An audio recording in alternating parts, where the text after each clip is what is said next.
Here's the entirety of Palantir CEO Alex Karp's televised nervous breakdown this morning on CNBC. I thought we watched this a while ago. Or is this another one or a different one? Quackbox Palantir expanding its partnership with NVIDIA to build custom AI systems for the U.S. government. That stock shooting up. It's up again this morning, up almost 6% this week. And joining us right now exclusively at the table, Alex Karp, Palantir's co-founder and CEO, and CNBC's Seema Modi, who covers Palantir, joins us. And tell us about the deal with NVIDIA. There's so many things I think we all want to talk about, but let's get to the NVIDIA deal first. Because I have so much respect for NVIDIA and Jensen Huang, I'm going to try to keep this more adult than I usually do. But I feel like this guy's kind of weird.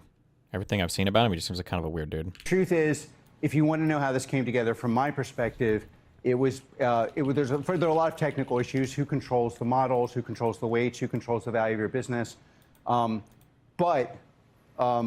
You know, we're sitting on critical infrastructure across America, Ukraine, Israel.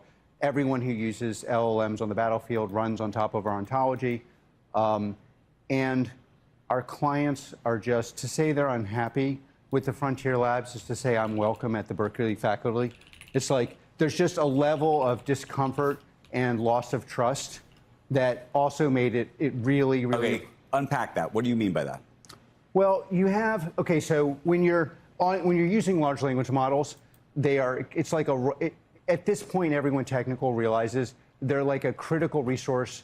To make them valuable in an enterprise like battlefield context or regulated context or manufacturing, you have to have what's called an application layer. And we have this thing called ontology that now everyone's copying. But de facto, it takes a large language model. It makes it safe and useful and precise. So safe because it doesn't touch your underlying data, safe because it prevents the large language model from caching your data and replicating your business, safe because it doesn't transfer your IP of how to fight, secret data, top secret data, or in a clinical context. So the general way these things were sold, and again, these people are, Sam and Dario, there's nothing more fun than debating Dario in private. So I'm not throwing shade at them. Okay. But something has gone completely wrong, and the basic view among enterprises in this country is I'm going to chillax and waste my time with tokens. I'm going to get no value, and they're going to get my IP. Now that sounds like shade. Okay, though. And not just shade. It sounds like if you're saying these. No. Sorry. This is reporting. Okay. And this is reporting that I've literally, against my own interest, called. These are like I'm profiting from this, right? So the reality is, you may not like us at my former school, Haverford, or Berkeley, but enterprises in this country trust and love us, especially ones that are involved in critical. This guy's saying random words. Sorry, fuck, I was half listening. What, did I miss something? Critical infrastructure, both public and private. Okay, so I want for those countries, we're coming up to July 4th, I want for us and our friends across the globe to have the very best tech resources. In fact, the whole secret of Palantir is the forward deployed model, the products that have been 5 years ahead. Okay. You know, you've been with me for a long time. Everyone said FDEs were services. They said we don't even know what an ontology is. That's the only thing people talk about now. The secret was what is ontology, a product that they have, or is he talking about philosophy, or what is that? Delivered the best things for the warfighters. Those warfighters have serious trust issues, but it's not just the vis-a-vis Frontier Labs. Then you have my enterprises in the private sector who have the same issues. They're like, why would they get access to my data if they're going to build my alpha? Why wouldn't I control the weights? Why wouldn't? And that's where you get this partnership. Yeah. What aligns me with NVIDIA, and I think is what the technical customers want, which is control over their compute, their models, their data stack, and their alpha. Yeah. They want to know they own the means of production. It's not being transferred to someone else. They're not interested in some fake deploy co that somehow is deploying tokens that transfers the alpha to a third party. And the jig is up. And so we have to figure out a way, our products are agnostic. We now sell a product to customers that allows you to switch from model to model, and we're completely agnostic. But we need to rebuild trust. And that trust is going to happen where everyone gets to ask and answer basic questions. Who owns the data? Where is it cached?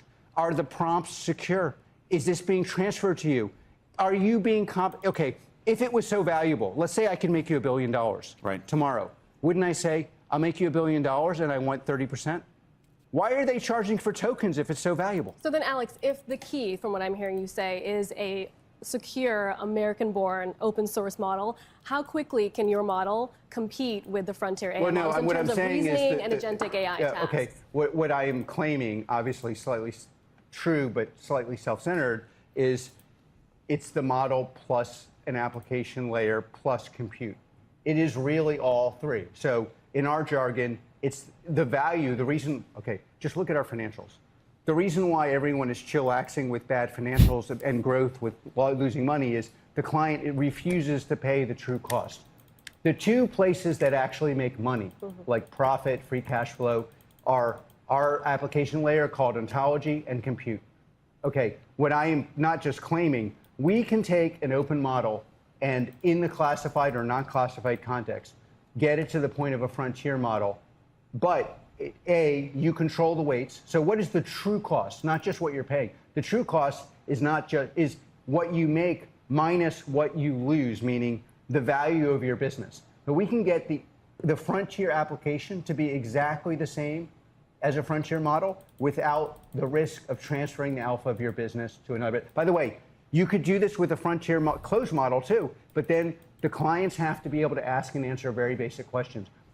Are you keeping the data? Are you going to enter our business? What do you in the classified context? When the Department of War goes to you and says, "I need this application," Please, TLDR, I have no idea what this motherfucker's yapping about. Oh, I mean, well, what he's trying to say is like, imagine, why would you want to pay other people in tokens just to give them your alpha when they're not even letting you adjust the weights? You know.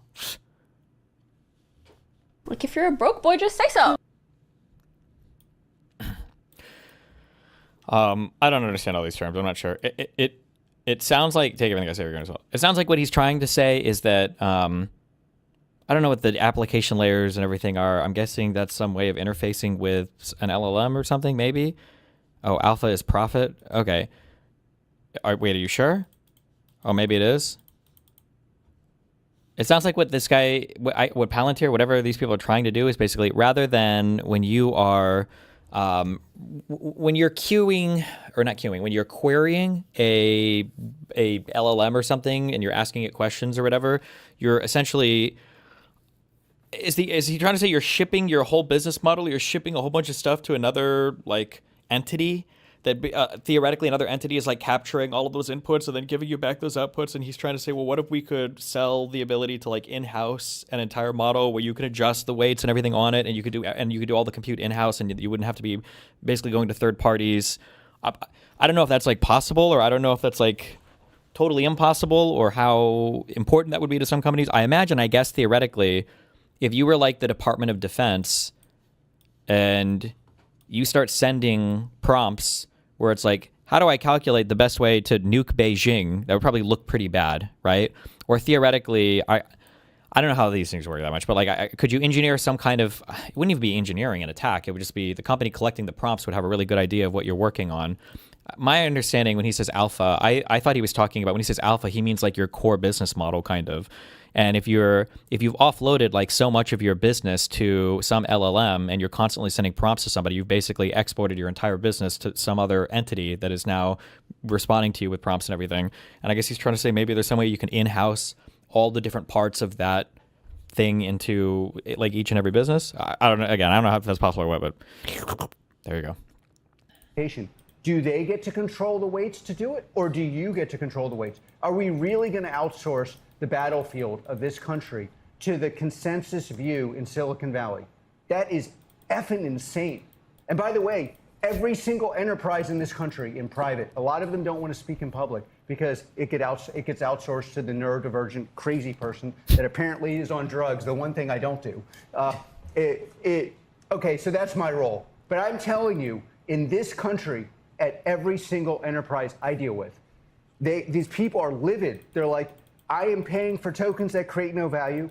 These people are stealing the weights and alpha of my business, and they're creating a wealth tax that does not help the poor. It just punishes, starts with the billionaires. Every single person at this table is going to be. Token costs have turned Silicon Valley against the frontier model companies. So people started using Chinese open weight models to optimize. Everyone glazes Chinese models, but they're built on the work US companies are doing. Okay, when you say frontier model, does a frontier model just mean basically like I'm accessing a prompt that I can type questions into, and then all of that is being shipped over to, oh, wait, no, Frontier means that's like the latest model, the latest and greatest. Okay, so Frontier is latest and greatest model. So people started using Chinese open weight models to optimize. Okay. Are they against the Frontier models because they have to buy tokens and pay the other companies and then send all their business stuff to them basically to get answers back from them, or...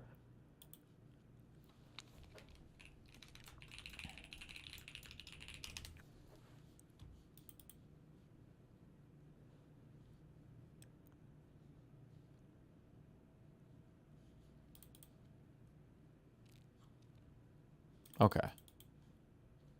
I think because the frontier models take the data and use it. Oh, because the frontier models are also training based on like how other people are utilizing their things, or, oh, nope. You can run any open models on your own hardware. Yeah, but how far behind are the open models from the frontier models?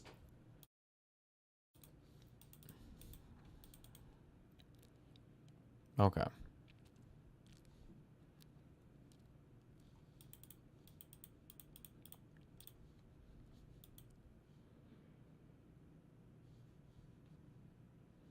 Be paying a wealth tax only to punish us.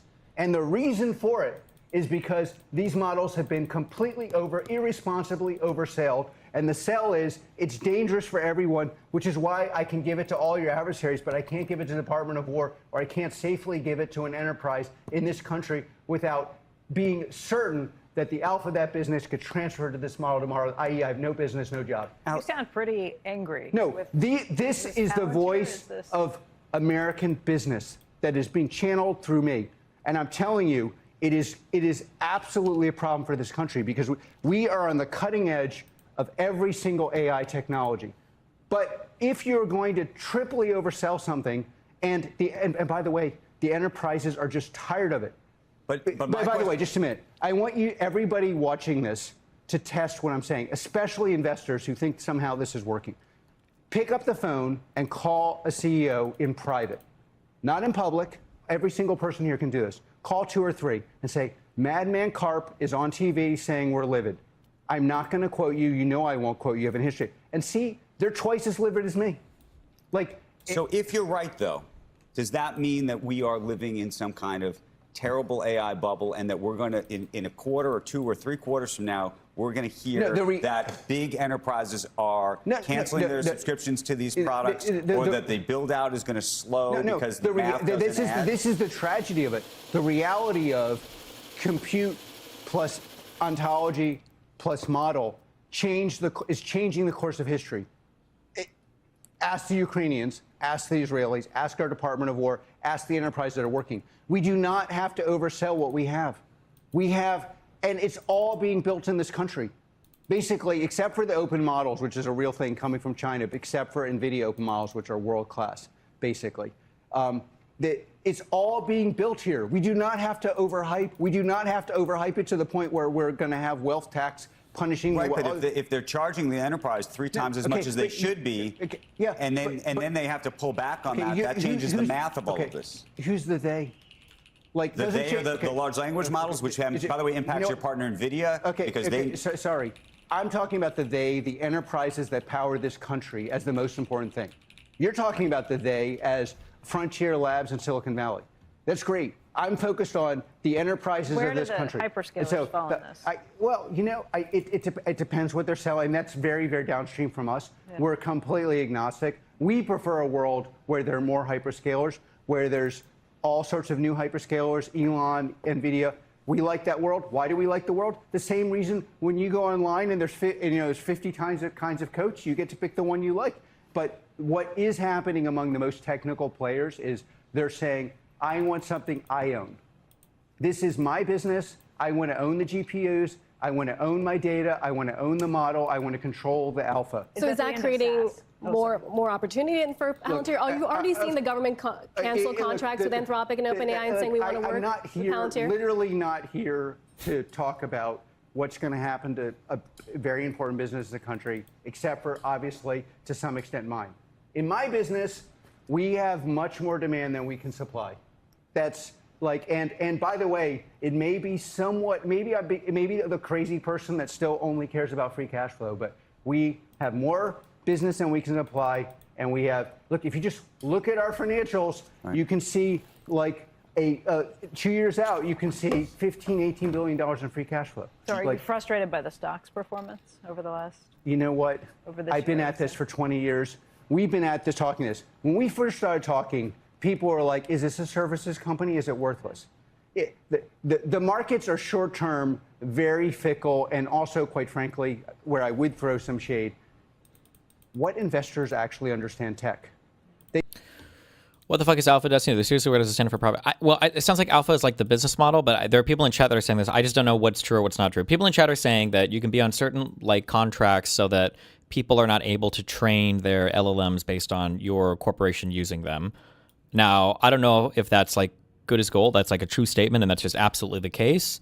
Or it sounds like what he's saying is you have a business plan. You've got like your core business model or whatever, the way that your business runs, your technical know-how and everything else, which I guess would be your alpha, is like the thing that makes your company your company. And he's saying that basically in order to engage now and in order to compete on the world stage, if you're trying to access any of these frontier models, you're basically giving your entire business to these companies to train their data sets on in exchange for you being able to be competitive. Now, a ton of people in chat keep saying that that's not true. You're just on a certain contract and they don't do that.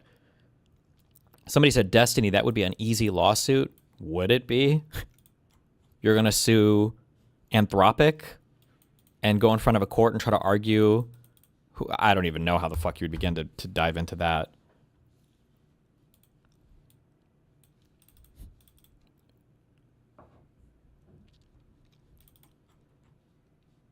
They think because they're very high IQ and they understand certain things, they understand what they're using. Basically, the fault of investors is typically, I use it, therefore it's valuable. Yeah, what an enterprise uses, it's doing complicated manufacturing or pharmacological research or putting a bomb on or bringing special forces people home safely, very different than what you're using. Do you think if you're a pharmaceutical company or you're the government, should you not be therefore using Anthropic or an OpenAI without your layer on top? I mean, would you say that's dangerous for them?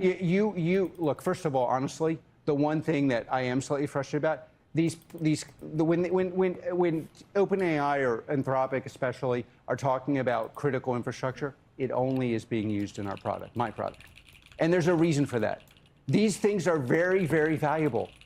What they have done building models is world historic. And just so you see, I'm not throwing shade. Dario is a literally historic figure. And he came from behind, and he's now number one. Almost no one in the I've been in business, whatever you want to call I do, for a long time. Never seen anything like this. Okay, so the reality is critical infrastructure does not run these models without an application layer. In almost all cases, and maybe it won't be all cases someday, that application layer is our ontology. That's a fact. And there's a reason for it. It's not that, as you know, some people love me, some people hate me. They're not buying it because of that. They're buying because these things have to be made safe. And I'm going to trust you, you should trust me because I've never lied, BS thing, that just doesn't cut it at this level. And enterprises are run by the shrewdest, American enterprises are run by the shrewdest, most wily intelligent people on the planet. If you think they're going for that, you can go try to sell me. Like my parents still want me to get a job as a faculty member at Berkeley. Go try to get me a job at Berkeley. I'm very qualified. It's not happening. Do you agree with the notion of the most robust, powerful AI models should be withheld from the public due to cybersecurity risks? Look, you really have to make one of the things we're really trying to get the West to do is move away from not liking it. These are very technical. What does the model do? Who's restricted to? I would say it is a loser to restrict something from. This guy is floundering and just trying to generate hype. We use Azure to host our models to ensure we control all of it. I mean, I don't know enough about the conversation, so I feel like this is like a retard, midwit, hyper-intelligent, midwit, retard. So I don't know what it is. It doesn't sound like it doesn't sound like he's floundering. It sounds like he wants to talk about I guess, like the implications of people being able to run all of the local stuff or all of these AI things locally to be able to do the compute and have the application and everything else. I guess you don't have to export your alpha to another LLM, but these guys just want to talk about like, what is this going to do to the stock price? And these guys aren't able, well, they're not engaging with him on the level that he wants to engage on, and he doesn't seem to be able to have the conversation that they want to have. So they're just like completely missing each other. I don't know if I would say he's, I mean, I guess he's the CEO of the company, so it's his job to come here and and have the conversation. So. From the government because you don't agree with how the government fights war, and then open it up to the world, including our adversaries. Go sell that to the American people where they already don't like you. You have a lot of data that you look at. Do you think China is getting better at AI? How is the gap narrowing? There are two relevant tech centers, 2.5. America, China, Israel. Those are the tech centers of the world. And we, like, I spent half my life in Europe. I want Europe to be relevant. He's using techno jargon instead of translating in layman terms. Well, I feel like when you say jargon, it makes it sound like word salad stuff, like when Hassan starts spitting out a bunch of things. But again, I'm not. Maybe if I knew more, I would feel differently. But he sounds like he kind of knows what he's talking about. He doesn't seem like he's just like randomly shoving in a bunch of random terms that are nonsense. But I mean, he could be fundamentally wrong about some of these things, which I just wouldn't know. But relevant, and Sweden has a real tech scene. You have to be, can't just like, you know. But the relevant tech centers, we have a peer-to-peer adversary in China. China has lots of advantages, including, quite frankly, we have to find ways. Destiny, he's literally arguing for. So okay, so then I see things like this, and then I just don't know who's because I don't know enough. I can't tell because I read some statements in chat that seem very confident, but they come off to me as like, I feel like this is very retarded. Somebody said, Destiny, he's literally arguing for never store your data on SharePoint / the cloud. If you believe Microsoft would steal your IP from you, that's already a lost condition. There's no point in analyzing the model hosted on Azure as a new threat layer. So first, I could be wrong, but doesn't every single major like media company on the planet have their own like internal server stuff? Like, are you telling me that Sony Motion Pictures is actually using Google Drive to store original films? Is that...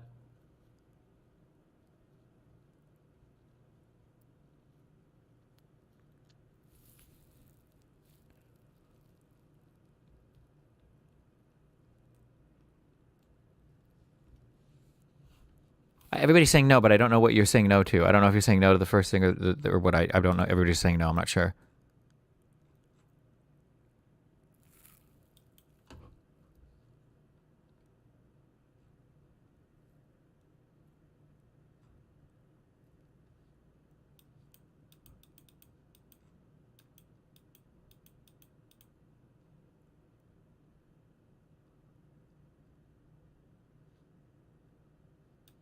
They 100% have private servers. That guy said a longer sentence, and he said 100%, so...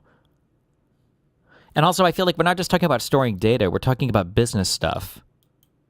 Like, I feel like the equivalent here wouldn't just be storing a file. It would be like your lead engineer is trying to tweak, I guess, some final part of a piece of software, and what the lead engineer does is he kind of just calls up Google, and you find out like, hey, so how are we doing on this like last thing? Are we ready to ship this new product? And you're like, yeah, I've just got to call Tech 1 or the tier 2 tech support for Google. I've been talking to this dude for like 3 months, and we're like really close to figuring out how to like finish the implementing something. And then your boss is like, you've been talking to a guy outside of our company for 3 months to work on this product? Except that's literally everything now with the AI stuff, which is what it sounds like he's saying is like a little bit crazy. It's not just about storing files. It's your entire business operations is leaving your company to go to another company for that company to think about it and then send you back the right answers, which is like kind of crazy. But now everybody is saying that, well, they have all these agreements so that they're never accessing that data or they're not doing anything bad with it anyway. But I mean, that's what it sounds like his complaint is. Is to make these models raise the standard of living for every America, and we need a sense. Americans need to have a sense. It's not just the people at this table, people watching it getting rich, and there are real issues there. And we have left and right, far left, far right, gone completely nuts. You would think that the greatest problem in the world, if you were on the far left, is somehow it's like if things work, it's evil and bad. By the way, I've been wholesale kicked out of my own party because I warned that this was going to happen on the left. And it is happening. Then you have on the far right, like it's like on both sides, you think the biggest problem of our society are like warlocks roaming the street, building technology. Of course they can't understand it. Like they attack Palantir for the craziest. China doesn't have that problem.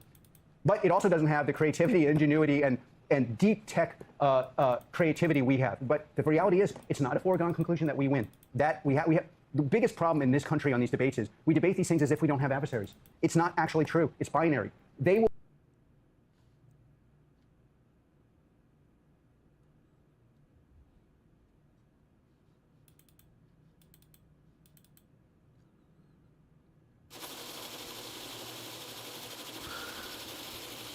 Literally everything is stored on the cloud with agreements. The reason that people use private servers is not generally due to privacy, it's due to other generally technical reasons. I guess I just don't know. I have no idea. Unencrypted? Like if I worked at a private data center, could I just like open your thing and just like suck all your files off with like that? I could just do that. Like if I had a friend that worked at a data center that I knew was everything is encrypted.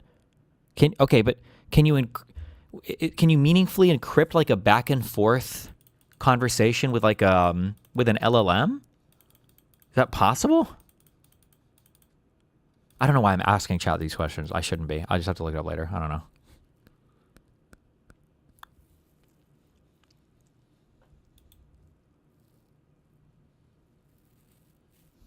Will win or we will win. Let me ask you, I just want to pivot to a slightly different conversation, but related. You have been a proponent and great supporter of Israel over the years. Great supporter of Israel. And right now we have a ceasefire in the Middle East, which we hope holds. Having said that, there is a bit of space between where the U.S. is now and where Netanyahu is on what is happening here and whether they'll ultimately be protected. And I'm curious, given that and given also your relationship with the U.S. government and the work you do there, how you think about that disconnect. This is like so many things. I am the most publicly supportive CEO of Israel, and that's true. I think Israel is on the side of good. Now, in private, because I'm known there to be fair, I'm probably also the most effective critic of like, hey, I didn't agree with this, without going in. And I would be very happy to be more in public about that, except for I think not all. There are many legitimate criticisms of Israel and every other country. Although I would say, do you want a country that can sometimes be difficult as your partner, or do you want partners that have no tech scene as a partner? And so like, it's like in this world, having a fully adult, independent, aligned country that doesn't always agree with us is much better than what we somehow have in Europe. Right? We do not want that. Yes. Okay. So look, America and Israel will never be fully aligned, and that's totally okay. My position. If you have access to the server, it doesn't matter. It's encrypted. It's like having access to your phone. It doesn't matter that WhatsApp is end-to-end encrypted. Well, doesn't it matter because you can encrypt things in transit with your ordinary encryption, but then you can also encrypt things on the drive. No? I guess if you were logged into or you had the drive was unencrypted for use, maybe. But like, I actually don't know how the process works of sending information to an encrypted drive, what the encryption process would look like, but so like Signal is end-to-end encrypted. I know because that's where Britt and me talk about our children. I'm just kidding. Stop! So Signal is like an end-to-end encrypted app. WhatsApp, I think, used to be or still is an end-to-end encrypted app. If somebody sends me a message on one of these apps, and there's a man in the middle somehow sitting on my router sniffing packets or whatever bullshit, and he intercepts the communication, he can't read any of it, right? But then let's say that he accesses my computer, and he has access to my computer drive. My computer is currently turned off or something. He would have no access. He wouldn't be able to read the messages there either because they'd be encrypted on the drive. But if my computer was turned on and I was logged into my computer, then I guess the files on the computer at that point are unlocked, or would it be considered unencrypted as the computer is on? I'll watch a video on this later. That's what I'll do, okay? I just like asking questions like this, and then all of chat can screech at each other. Is they are a very important partner, and we are proud to support them. And in private, you can bet your last dollar I call and complain about a lot of things. So what do you think of this MOU or whatever deal you think is on offer? And whatever the deal that is, do you think that we are now in a better place than we were before? I mean, in Iran? In Iran, and vis-a-vis also what you think. Jesus, we got to foreign balls. It means for Israel. Well, look, Israel. I'm going to leave the Israeli thing for my talking to them in private, because I just don't think at this point it's very hard in public to talk about them, because you just have people. Look, they're legitimate criticisms of Israel. Half the people criticizing Israel just don't believe it should exist, and that's just a fact. And so, like, I'm not going to like totally play into their hands by saying things I say in private. In America, America has to rep his own interests. Do I think Iran's been degraded? Yes. Are there things that I don't think are in the public space that would be comforting people if they are? Yes. And I'll leave it at that. Wow, pretty great. Thank you. Thank you. Thank you. Take care. Have to get up from the seat. You know, I just like, I feel like I'm going to be kicked out of the room. Nope. Never. Wide-ranging conversation. Well, I don't think he said that any crazy things here. He's just like very eccentric, obviously. No? Am I crazy or? I really appreciate your time. No, not like your party. We want you to stay. Can you come back tomorrow? Yeah, no, I'll come back. I really do appreciate you Talk guys. into it. Yeah. You know, the thing I actually like about you guys the most when I watch you is just that you actually, and it's very hard to pull this off, you actually have divergent opinions. He acts like the world is against him all the time. I mean, isn't it like kind of sort of because he's like trying to offer some novel AI-ish solution where he's like trying to have his own thing that companies should be using instead of all the other AI models. I mean, it's not like the world is against him, but he's like positioning himself against all these other frontier model companies, right? And somehow you guys stay together. This is true. We're still on camera. Oh yeah, well great. That's true. You actually it's honestly it's so boring. The other stuff, like and again, I get kicked out of these rooms. Even if I agreed with you, I would try to disagree with you. It's more fun. Seema, thank you for bringing Alex here this morning. Thank you for your perspective on this. Alex, thank you. We appreciate it very, very much. Thanks. People live in echo chambers. What is his prescription to the data security concerns? Well, it sounds like he's saying you should just you should try to run everything locally. Isn't that what his company? It sounds like that's what his company's trying to do. No. So offended by divergent opinion. It's like, what do you like? It's so crazy. And I'll tell you, we're off camera now. No, we're still going. Let me get off camera. Do you want me to read this Trump stuff or not? You know. Okay, hold on. Now we're still on, and I'm going to read this because President Trump was just speaking to reporters at Joint Base Andrews. He's preparing to take his first flight on the Qatari gifted Air Force One. He's en route to North Dakota. He didn't say that when they asked him. He pivoted. What? Again, I'm not just saying this to be humble. I literally don't know much about AI shit. That wasn't my impression at all, though. But I could be missing all of this. But it sounded like half this conversation was about him saying that people want to own their compute. They want to own their application layer stuff, which I'm guessing is how you access the LLM, and they want to own to be able to train and adjust the weights themselves on their own local models. How is that not exactly what I feel like he said that for half the interview, which I guess in my mind means that he's saying that that's what his company's trying to sell. No. Dakota for the opening of Teddy Roosevelt's Presidential Library. He addressed yesterday's financial disclosure, saying everyone is profiting, including him, because the stock market is up.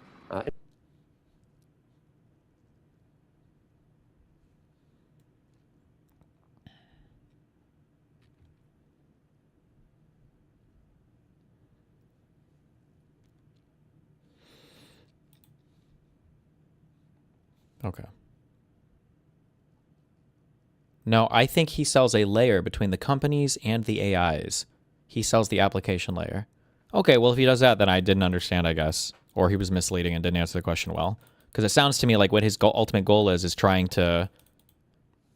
Or he's saying that people should in-house everything. But I don't even know if that's possible. I don't know how possible that is.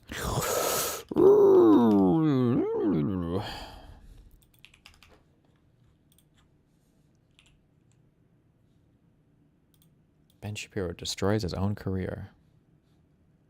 2 days ago, 494,000 views. Jeez, sheesh, that's a big sheesher to me.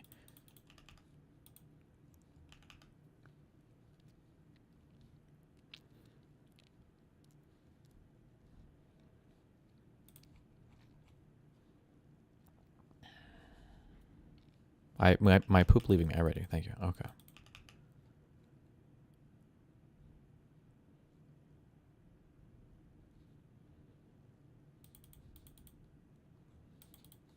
Chris Cuomo joins me now. Chris, you've got Bill O'Reilly on tonight, and I know that you're going to talk a lot about what I was talking about with both Starwell and with Congressman Mike Lawler, which is the stunning amount of money that President Trump has just reported that he earned in the first year of his presidency. A lot. Yeah, look, I mean, a lot of this is performative, right? And not just on TV, but in Congress and everywhere else. And I think you're seeing that people are just sick of it. I'm not here to debate it. I mean, what Trump is doing, we've never seen anything like it before. It's disgusting, especially when guys like Comer thought they were going to make a case out of Biden that they never delivered on, by the way. But the allegations were 100 times what they've done. No, that's not even the right math, because 0 is what they've said about Trump. Why? Because they're part of a cult. That's why. I mean, that's what it is. They're not about changing culture. They're part of a cult. And if you want to be about right and wrong, great. But what we're seeing happen in this country is that incumbents all are wanting to ask people to throw them out.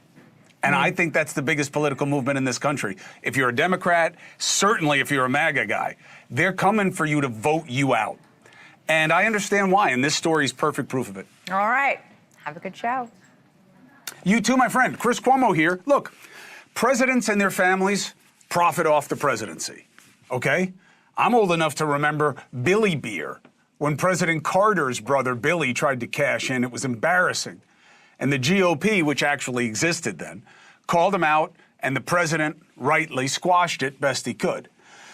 Republicans constantly called out Bill and Hillary Clinton for making millions in speaking fees and deals after leaving office.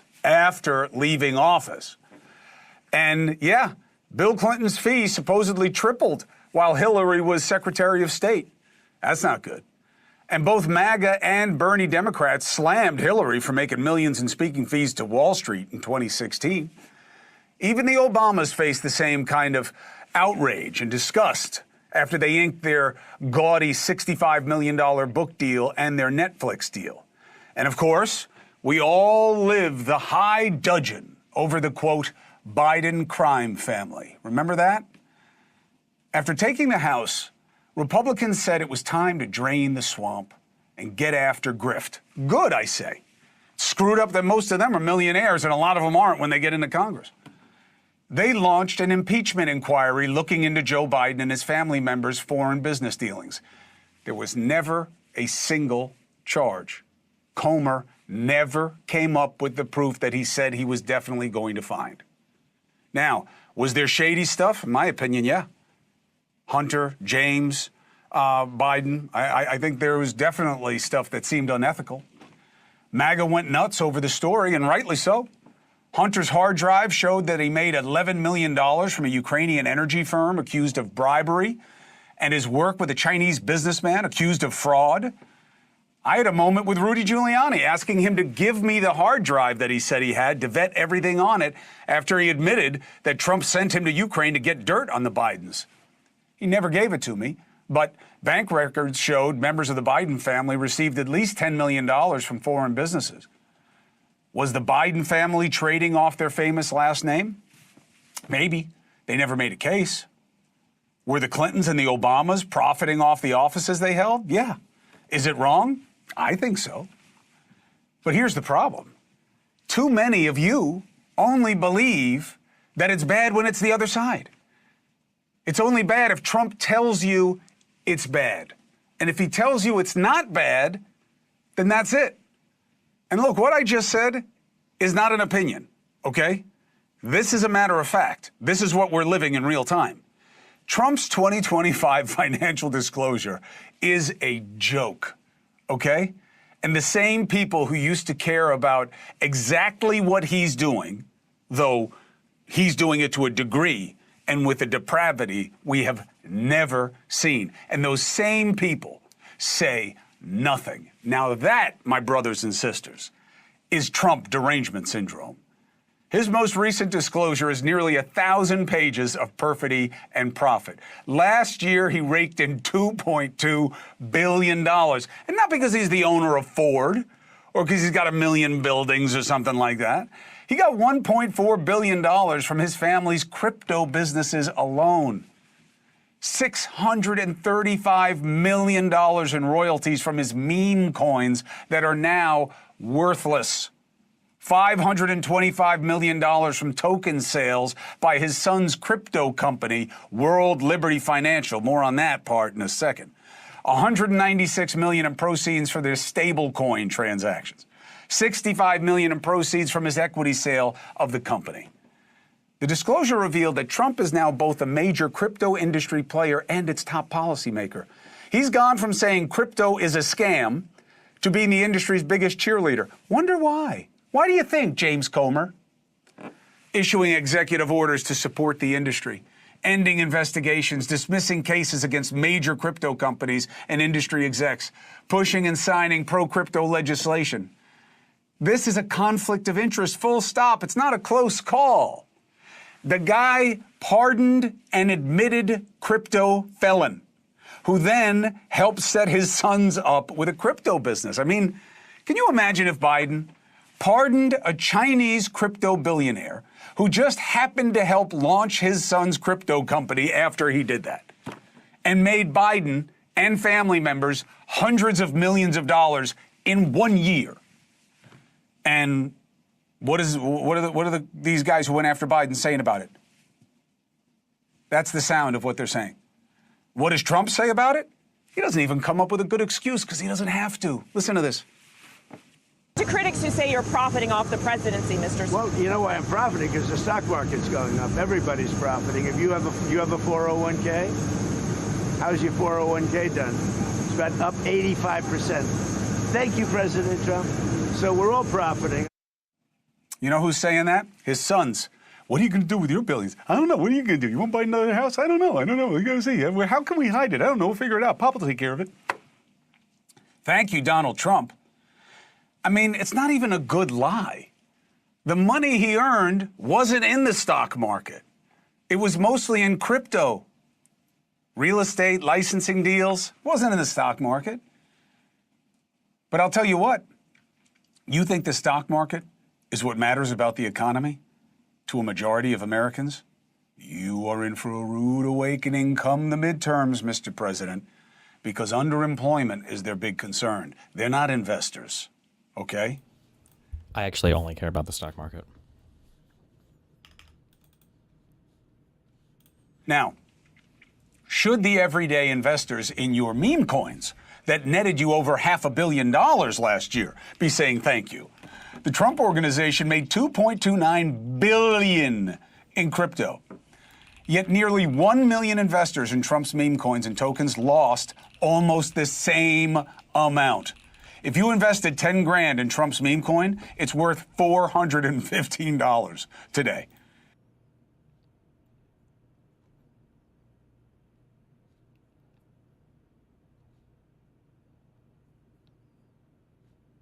Isn't that down more than 80%?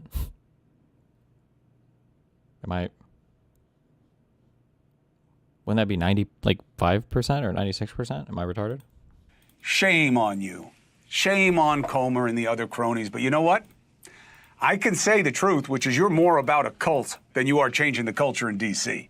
You made all these claims about Biden. You never proved anything. And now you say nothing.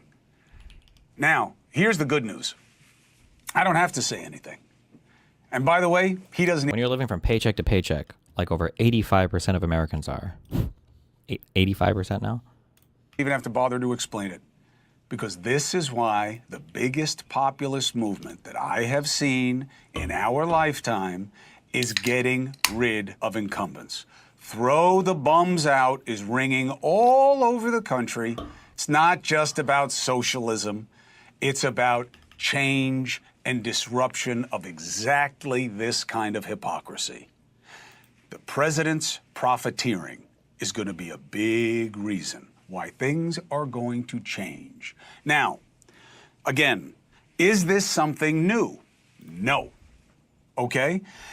But it is meaningful that people who went after it with others are ignoring it when it is much worse simply because it's on their side.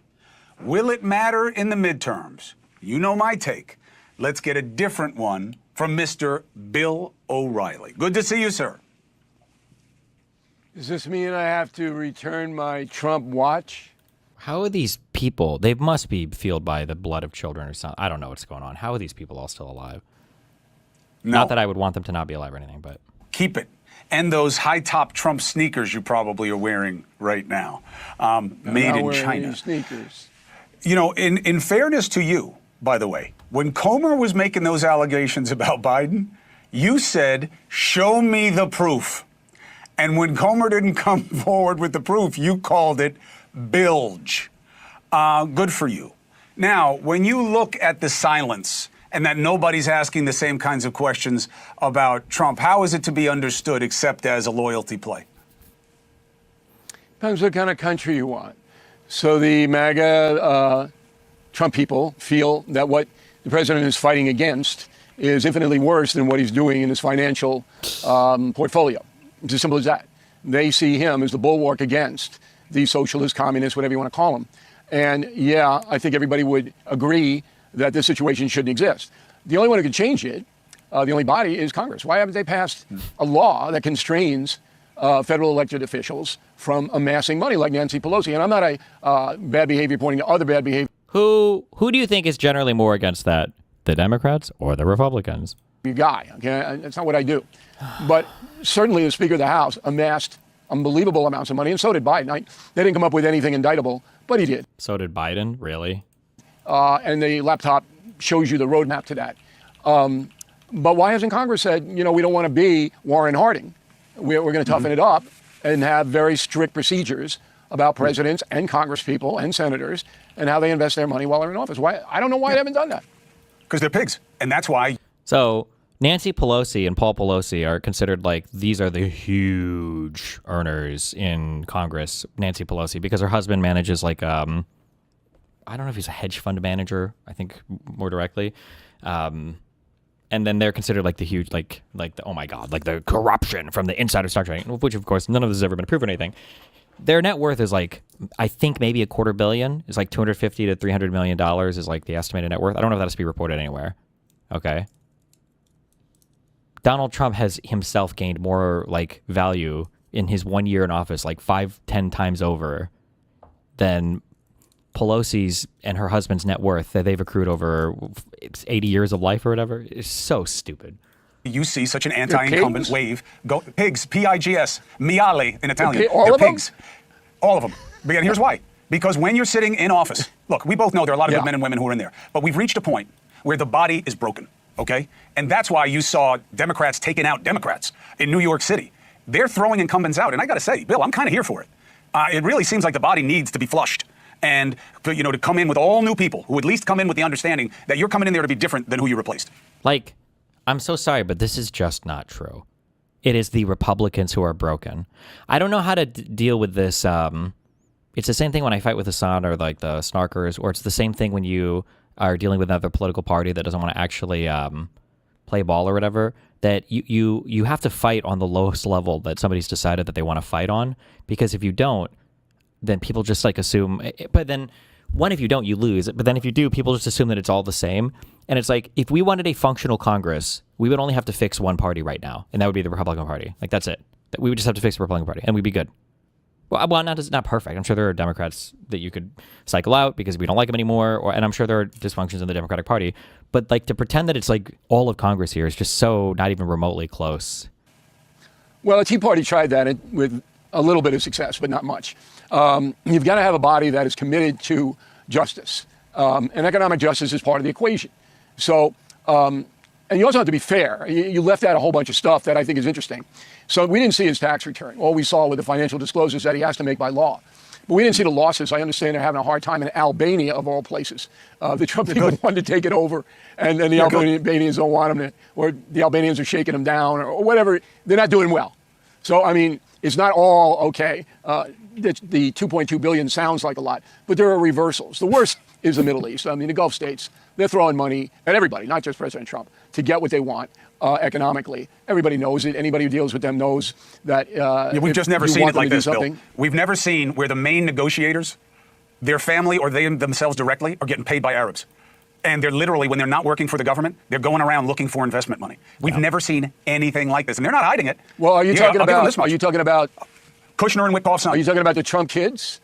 So I'm talking about Trump's kids. They got set up with, you got to keep it straight. They got set up with the crypto company from the Chinese felon who their father pardoned. That's what they did. Okay. And now they're investing in companies that have government contracts in industries they know nothing about. But Jared Kushner is going around the Arab countries trying to raise investment capital. I wonder why they're giving it to him. He's the guy who's trying to buy the island in Albania. I wonder why they're giving him preferential treatment. I mean, we've never seen anything like this, Bill. It is disgusting. We've seen it before. I can cite U.S. Grant and his brother in the India affairs.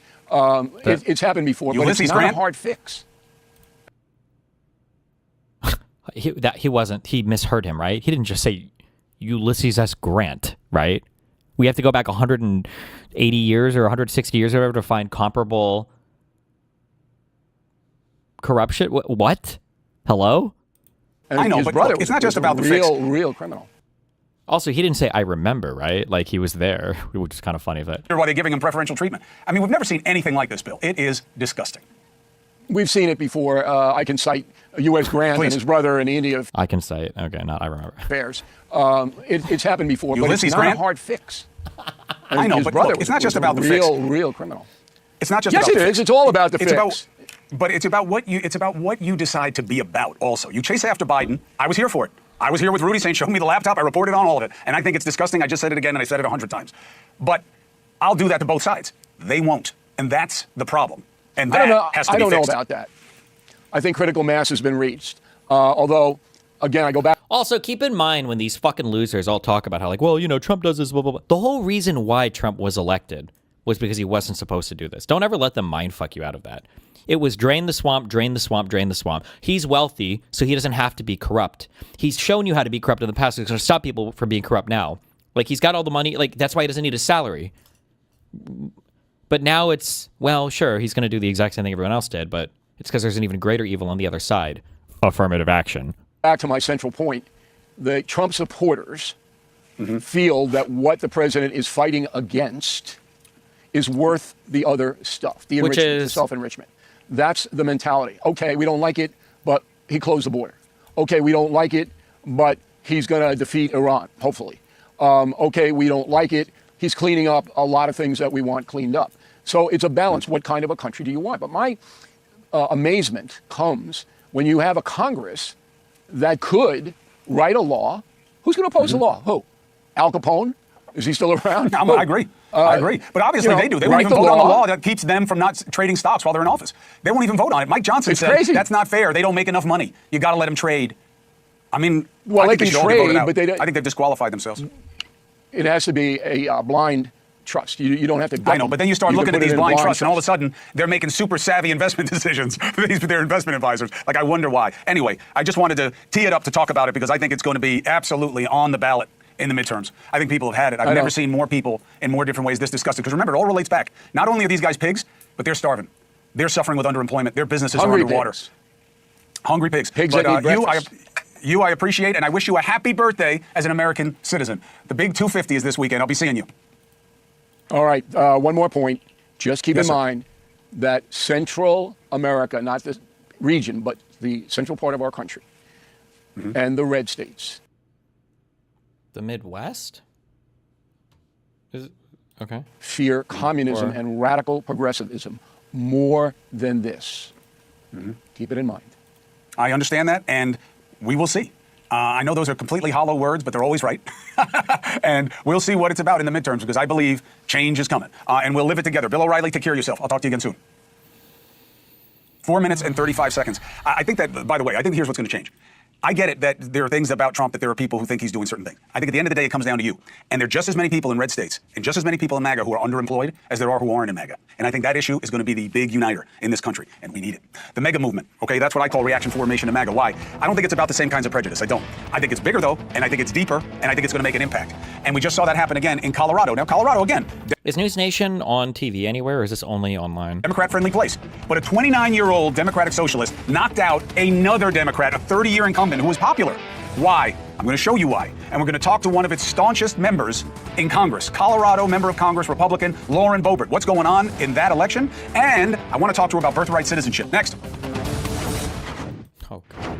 They said the establishment and the oligarchy is just too big and too powerful to overcome. But 1 year, 6,500 volunteers, 1,115,000 doors, 500,000 calls later. You are the proof that the power of organized people beats the power of organized money. Nice shorts, bro. The mega wave continued in Colorado. Democratic socialist Malat Quiros, a 29-year-old political newcomer, defeated a 30-year incumbent in the congressional primary. While the political battle over socialism is reshaping the Democratic Party, another major fight over immigration is also playing out. The Supreme Court delivered what I think was a no-brainer decision on the president's executive order trying to change the U.S. Constitution by executive order. So I wanted to have on Colorado member of Congress Lauren Boebert, because she's in Colorado. She's a fierce member of MAGA, to help us understand what she sees as the state of play. Representative, thank you for joining us. Chris, it's great to be with you this evening.